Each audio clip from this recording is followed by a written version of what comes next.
Okay, this is the second panel. We're going to work our way up to the first panel. So far I found two load centers. This is the one in the satellite garage, the one that has interior duty ceiling fans. And so in regard to this one, this is the second panel. We've got white hots. There should be black tape on that.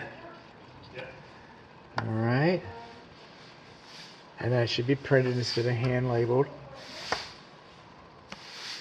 And it would have been nice if we had a main principal for the second panel, but that's not required. We do not have GFCI in this garage. We've gone old school in the garage. There's no GFCI in the garage. So, but to this panel, white hot, insufficient service clearance. You're supposed to have 30 inches in front of the cabinet and 6 foot 6 inches above the cabinet. So we've got insufficient service access for our cabinets here. I'll take a picture of that. What else? Well, that's about it so far. That's about it so far. You can kind of see my method here. Okay. Alright, so then we're going to roll out and roll on down. And while we're here, this is just bonuses. Okay, but we do not have a service light over here, not a requirement. This is a bonus round. Our valves are not labeled as far as the purpose or the intent of them.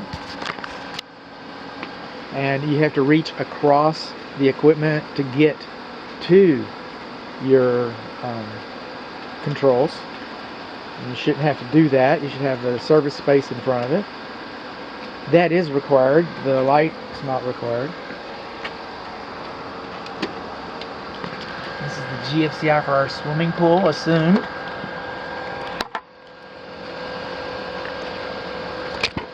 Reset. You did not trip. You're on.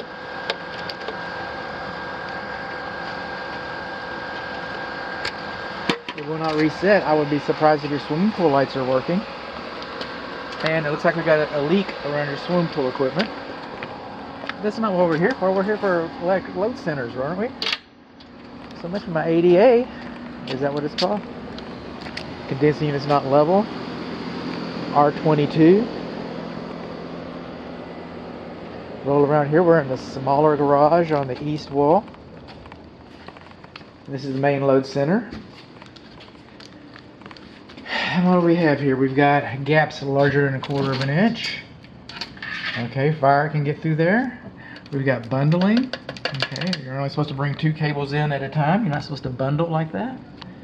Okay, our cables are touching the cabinet cover. They're not supposed to do that. They're not supposed to touch the cabinet cover. You don't want that to get energized. L1 and L2, the main ones, they're supposed to have insulated covers, non-conductive covers on them. We should have a whole house surge protector, which we do not have. Our neutrals are coming in and they're double lugged on these poles.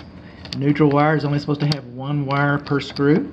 Okay, and then over here on our grounding you can have 2, and some manufacturers say that you can have 3. I don't know which manufacturer this is, but some of ours have got 3 in here, so I'm going to call it a deficiency, and if I'm wrong, I'm wrong. Okay, coming on down here, these white hots are supposed to be wrapped with black tape. Our main neutral coming down is supposed to be wrapped with white tape. Will it work with black tape and without the black tape? And will it work without the white tape? Yeah, it'll work without the tape. Okay. We already talked about our double lugs. Talked about our white hots. Now our kitchen range is supposed to have a lockout. Our kitchen range and our